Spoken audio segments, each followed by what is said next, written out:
You are not bad with money. You just were never taught how to use it. You learned how to earn it, but not how to grow it. You were taught how to spend it, but not how to invest it. You were taught to chase it, but not how to make it work for you. Think about that for a second. In school, they taught us how to solve algebra problems, how to write essays, how to memorize dates from history. But when it came to the money you use every single day, silence. Then one day, you turn 18. You sign up for a credit card. You get your first paycheck. And you realize, wait, nobody ever showed me how this works. Suddenly rent is due. Student loan payments arrive in your inbox. You hear about mortgages, credit scores, and retirement accounts. And you're supposed to figure it all out, alone. Maybe you've been there. You avoid opening your bank app because you're scared of the number you'll see. You put off looking at your student loan balance because it feels overwhelming. You swipe your card hoping the payment goes through, and when you see friends buying houses, cars, or vacations, you feel left behind. Here's the truth. It's not your fault you weren't taught how money works, but it is your responsibility and your opportunity to learn now, and that's exactly what we do here on The Passive Path. We make money simple. We break it down step by step, and we focus on building wealth the smart way, not the stressful way. Today, we're going to talk about the 7 money lessons I wish I knew in my 20s. These lessons apply no matter if you're 20, 30, 40, or even 50, because money is something all of us deal with. And the earlier you understand it, the faster you can build freedom. So here's the question I want you to ask yourself right now. Do you feel secure when you think about money? Or do you feel anxious? Or maybe you avoid it altogether? If you've ever felt guilty about spending, if you've ever felt ashamed about debt, if you've ever thought, I'll start saving once I make more, this video is for you. Because financial freedom doesn't start with a raise. It starts with a shift in mindset. And by the end of this video, you'll know the 7 shifts that can change your entire future. The first one might surprise you. It's not about how much you make, it's about something else entirely. Lesson 1. It's not an income problem, it's a decision problem. Most people believe their financial struggles come from not making enough money. They think, if I could just make $10,000 more a year, everything would be fine. But here's the twist. You don't have an income problem. You have a decision problem. Studies show that your sense of control, not your salary, is what predicts financial well-being. In psychology, this is called an internal locus of control. It means believing that your choices shape your future more than outside circumstances. People with this mindset don't always earn the most, but they manage what they have with focus and clarity. Picture 2 young professionals in Toronto. One earns $40,000 a year. The other earns $90,000. The lower earner lives in a modest apartment, cooks most meals, and saves 10% of every paycheck automatically.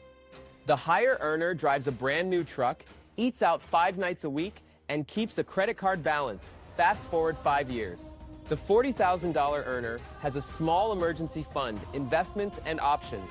The $90,000 earner has debt, stress, and no flexibility. That's the power of decisions over income. This isn't about perfection, it's about ownership. The moment you take responsibility for your money habits, even if you're broke, is the moment you start building wealth. Here are 3 decisions you can make today. Decision number 1. Cancel one subscription you don't use. Decision number 2. Open a free budgeting app and track your spending. Decision number 3. Move $10 into a separate savings account. These may look small, but small decisions repeated often create momentum. And momentum is what changes your financial story. Think of it this way. If you're waiting for a raise before you start saving, you'll never be ready. If you're waiting until things calm down, you'll keep waiting. But if you start with one decision today, you begin to prove to yourself that you are in control. Don't avoid your bank statement. Don't play small to stay relatable. Don't wait until you're rich to learn how to manage money. You are capable of taking control right now. The real question is this: if your salary isn't the main factor, what else could be holding you back? The answer lies in how you handle what you already have. And that leads us to the next lesson. Lesson 2. You won't save what you can see. Here's a hard truth about money. If you see it, you'll probably spend it. Not because you're careless, but because your brain automatically treats visible money as available money. You get paid on Friday. Your checking account balance looks full. By Wednesday, it's gone. And you're wondering, where did it all go? This happens because of something psychologists call mental accounting. Your mind labels money as spendable or reserved. When it's sitting in your main account, it feels like it's free to use. That's why most people save whatever is left after they've spent. And let's be honest, usually, nothing is left. Warren Buffett said it best. Do not save what is left after spending. Spend what is left after saving. It's simple, but powerful. The order matters. Here's what works better. Set up automation. Let your savings move out of your account before you even touch it. Think of it as paying your future self first. Imagine a 25-year-old in Vancouver. She makes $3,200 a month after tax. Instead of waiting to see what's left, she sets an automatic transfer of $200 to a freedom fund every payday. At first, it feels small, but over 5 years with steady contributions and interest, that account grows to over $13,000, all without her thinking about it. Or picture a family in Ohio.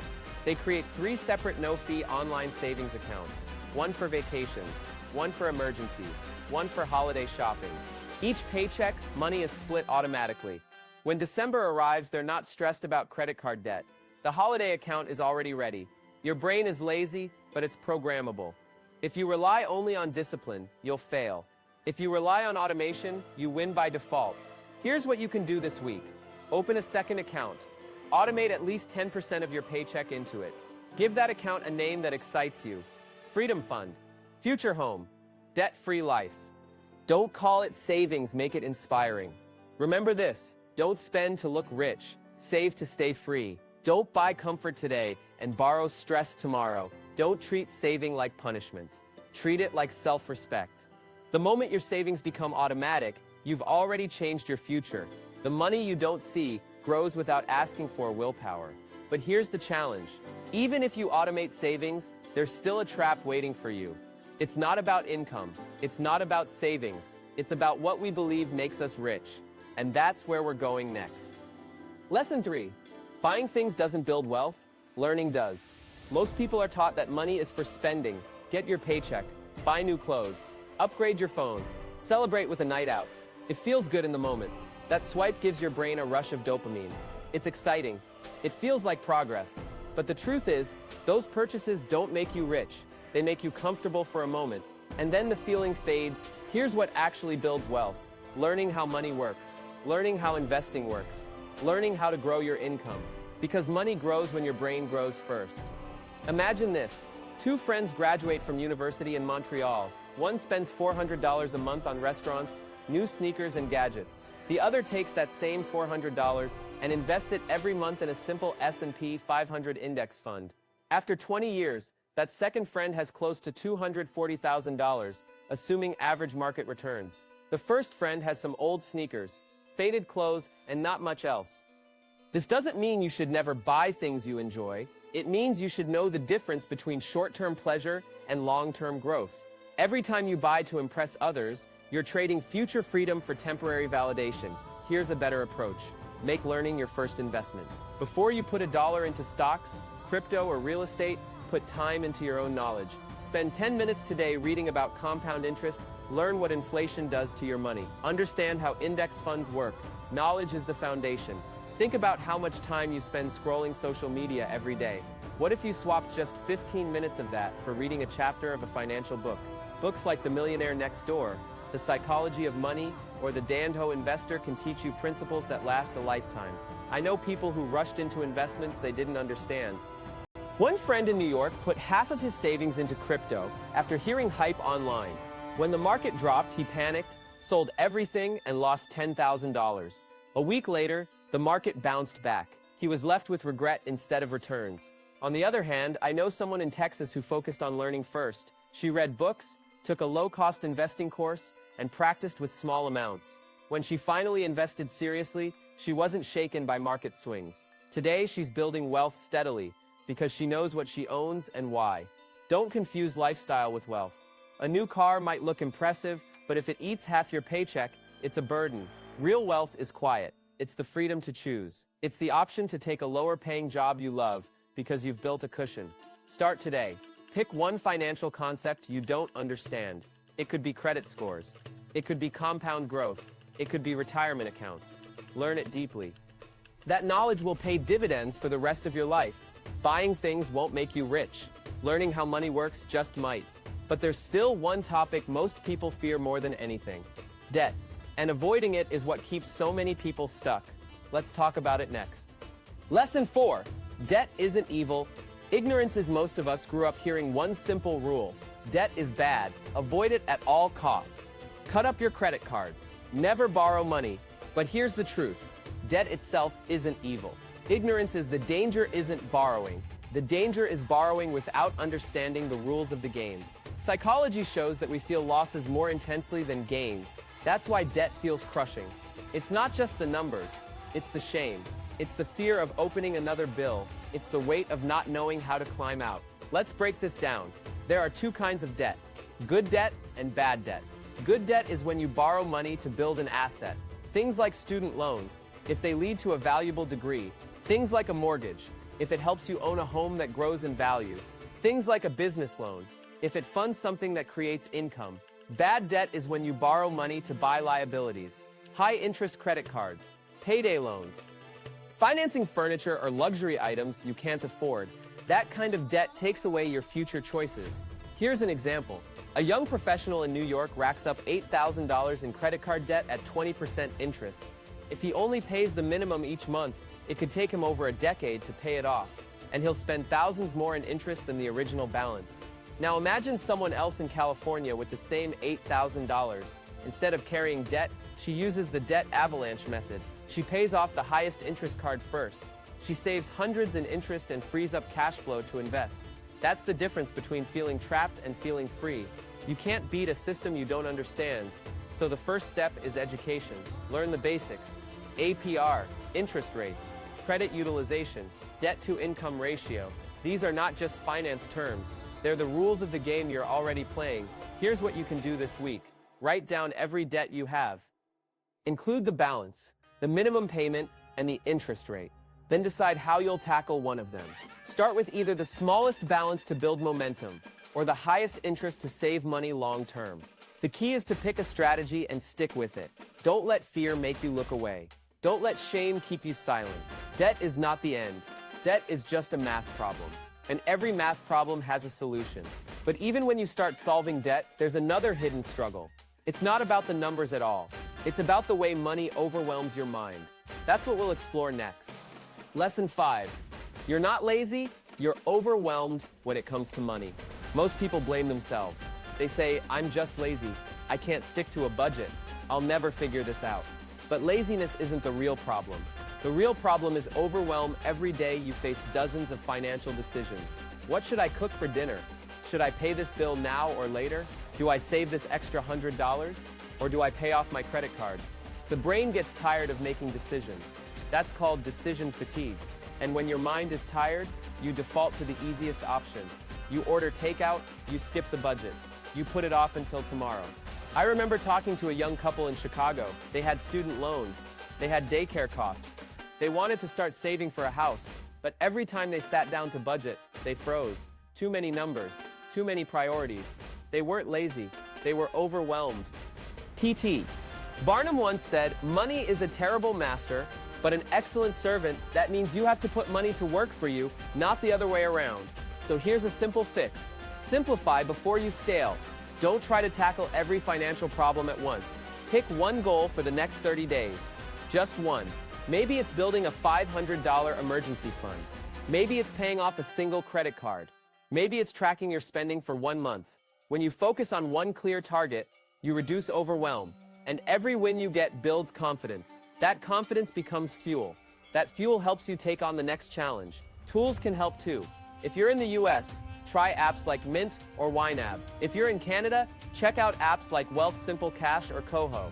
And if you want to keep it basic, open a Google Sheet and track every expense for 1 week. You'll be shocked at what you see. Remember, you're not failing because you're lazy. You're struggling because you're juggling too much. The solution is not harder work. It's fewer moving parts. Focus on one thing, win once, then move to the next. Once you've simplified your money habits, you'll feel lighter. But there's still one more challenge, and it goes deeper than numbers or apps. It's about the money stories you've carried since childhood. And that's where we're heading now. Lesson 6. Your money beliefs are inherited, not chosen. The way you think about money didn't start with you. It started with the voices you grew up around. Your parents, your grandparents, the community you lived in. Maybe you heard, money doesn't grow on trees? Maybe you were told rich people are greedy. Maybe your family never talked about money at all. These messages get stored in your mind as scripts. Psychologists call them cognitive scripts. They guide your decisions without you even realizing it. You inherit them like hand-me-down clothes. And then you wear them for years without asking if they even fit. I grew up in a house where money was always just enough. We weren't poor, but we weren't ahead either. I remember checking my bank balance as a teenager and seeing zero. That became my normal. I thought, I just need enough to get by. Think about that mindset. Would you ever say, I just need enough oxygen to last me 3 months? Of course not. You'd want to breathe freely. Money is a lot like oxygen. You don't want to barely survive. You want to live without fear of running out. Now let's look at 2 households in North America.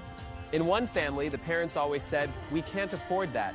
Their kids grew up believing money was scarce, and every purchase was a risk. In another family, the parents said, let's figure out how we can afford it. Those kids grew up seeing money as a tool for problem solving. Same world, 2 different money scripts, 2 different futures. Here's what you can do. Take out a notebook. Write down 3 money beliefs you remember from childhood. Maybe it's about saving. Maybe it's about spending. Maybe it's about who deserves wealth. Now ask yourself, do these beliefs still serve me? Are they helping me build the life I want? Or are they keeping me stuck? Then rewrite 1 belief today. If you grew up hearing money is selfish, try writing money is fuel for generosity. If you were told we'll never be rich, rewrite it as I can learn to create wealth. If you heard don't talk about money, rewrite it as talking about money builds clarity. When you rewrite the story, you rewrite the future. You replace guilt with clarity. You replace shame with strategy. You replace scarcity with intention. Think about it this way. Would your partner stay with you if you ignored them? Would your friendship survive if you never talked, never listened, never showed care? Money works the same way. It stays when you respect it. It grows when you invest in it. It thrives when you learn about it. You are not locked into the money stories you were raised on. You can choose new ones. You can choose to see money not as a source of fear, but as a source of freedom.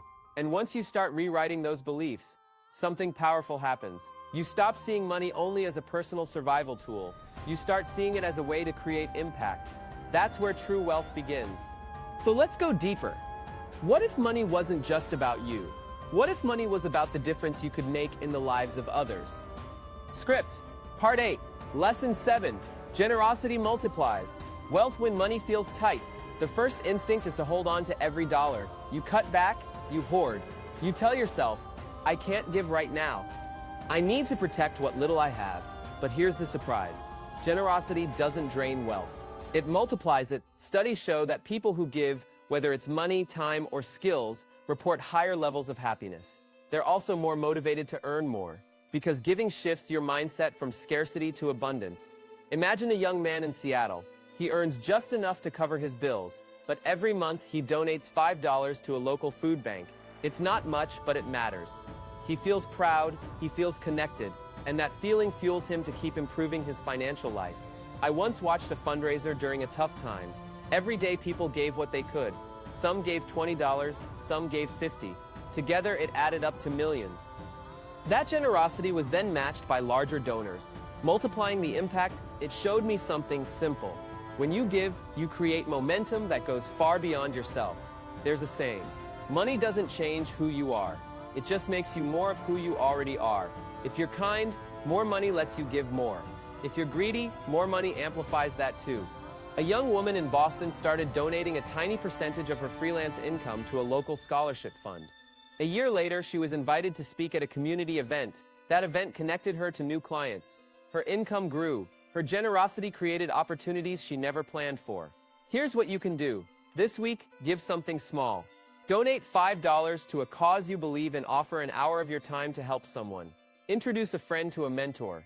Generosity isn't only about money, it's about value. Don't think giving will make you broke. Giving changes how you see money. It teaches you that money is a tool, not a chain. It opens doors to relationships, trust, and opportunities you can't buy. When you have more to give, and when you give, you often receive in ways you didn't expect. So far, we've looked at how to shift your mindset, save smarter, learn before you spend, handle debt, simplify your goals, rewrite your beliefs, and practice generosity. These lessons are powerful on their own. But the real magic happens when you connect them into a clear path. That's exactly what we're about to do. It's called the passive path. The passive path framework. You've learned the 7 big shifts about money, but how do you actually connect them into a clear system? That's where the passive path framework comes in. The passive path is a roadmap to financial freedom. It's not about quick wins. It's not about chasing the next hot stock. It's about building steady, long-term wealth that gives you options. There are 7 stages. Each one builds on the last. Think of it like climbing a staircase. You don't jump to the top, you take one step at a time. Stage 1 is awareness. This is where everything starts. You track every dollar. You know how much you earn. You know how much you spend. You know what's left. In North America, this might mean opening your banking app daily, or creating a simple spreadsheet, or using a budgeting app that links to your credit card. Awareness removes the blindfold. Stage 2 is stability. You build a safety net. That means 3 to 6 months of expenses in an emergency fund. For someone in Los Angeles, that might be $15,000. For someone in a smaller town in Alberta, it might be $6,000. The number isn't what matters. What matters is knowing that you could lose your job tomorrow and still keep a roof over your head. Stability gives you peace of mind. Stage 3 is debt control. You list every debt. You choose a strategy, avalanche or snowball. If you're in the US, that may mean tackling a credit card with a 24% APR first. If you're in Canada, it might mean focusing on a car loan at 7%. Every balance you pay down is like removing a weight from your shoulders. Debt control gives you freedom. Stage 4 is growth. This is where investing begins. You don't need to be a Wall Street trader. You can start with index funds. In the US, that might be a Vanguard S&P 500 fund inside your 401k or Roth IRA. In Canada, it might be an ETF inside your TFSA or RRSP. The goal is simple. Own pieces of companies that grow over time. Let compounding do the heavy lifting. Growth builds wealth while you sleep. Stage 5 is multiple income streams. Your job is not enough. Most millionaires have at least 3 sources of income. Maybe you start freelancing on weekends. Maybe you launch a small online store. Maybe you rent out a spare room on Airbnb. In Toronto, I know someone who turned their love of photography into a side hustle. In Texas, a family sells homemade barbecue sauce online. These streams add resilience. If one dries up, another keeps flowing. Stage 6 is the Freedom Fund. This is where your money starts working harder than you do. Investments generate dividends. Properties create rental income. Side hustles run with minimal input. It's no longer about trading time for money. It's about designing a life where money flows in, even when you're not working. That's the heart of the passive path. Stage 7 is legacy and generosity. This is where you start thinking beyond yourself. You support your family, you invest in your community, you build something that lasts longer than you. It could be a scholarship fund. It could be mentoring younger entrepreneurs. It could be creating opportunities for people who remind you of your younger self. This framework isn't about perfection, it's about direction. It's about knowing where you are now and knowing where you're headed. On the passive path, you don't need to be rich to start. You just need to take the first step. The real question is this: now that you know the path, are you ready to walk it? Because the final piece of the puzzle isn't just about money at all. It's about the mindset that keeps wealth growing for life. And that's what we'll finish with next. Money isn't just numbers on a screen. It's emotion, it's energy, it's identity. The truth is simple. At 20, you are not too young to start building wealth. At 30, you are not too late. At 40 or 50, you are not finished. You are early enough to build with wisdom. Let's revisit the 7 lessons. First, it's not about income. It's about the decisions you make every day. Second, you won't save what you can see. Automate it. Hide it. Call it your freedom fund. Third, buying things won't make you rich. Learning about money will. Fourth, debt isn't evil, but ignoring how it works is. Fifth, you're not lazy. You're just overwhelmed. Simplify before you try to scale. Sixth, your money beliefs are inherited. Rewrite them so they serve you, not limit you. Seventh, generosity doesn't drain wealth. It multiplies it. These are not just theories. They are practical steps you can start using today. Cancel one subscription. Open a separate savings account. Pay off one credit card. Read one chapter of a money book. Give $5 to a cause you care about. Small actions build big results. I've been where you are, living paycheck to paycheck, stressed about bills, unsure of how to move forward. And I can tell you this, The moment you stop avoiding your money, everything changes. On the passive path, we believe wealth isn't about being flashy. It's about freedom. The freedom to choose work you love. The freedom to take a break when you need it. The freedom to support the people and causes you care about. So here's what I want you to do. Pick one of these 7 lessons. Just one. Take action on it today. Even if it's as small as transferring $10 into savings. Even if it's writing down 3 money beliefs from your childhood. Even if it's reading one article about investing. Because wealth doesn't come all at once. It comes from a series of small, smart choices repeated over time. And those choices start right now. If this video gave you value, hit like so more people can discover it. Subscribe to The Passive Path for more simple, clear strategies to build wealth and freedom. And share in the comments which of these 7 lessons resonated with you the most. Your story might inspire someone else to take their first step. Remember this, money is not the goal, freedom is. And freedom starts with the choices you make today.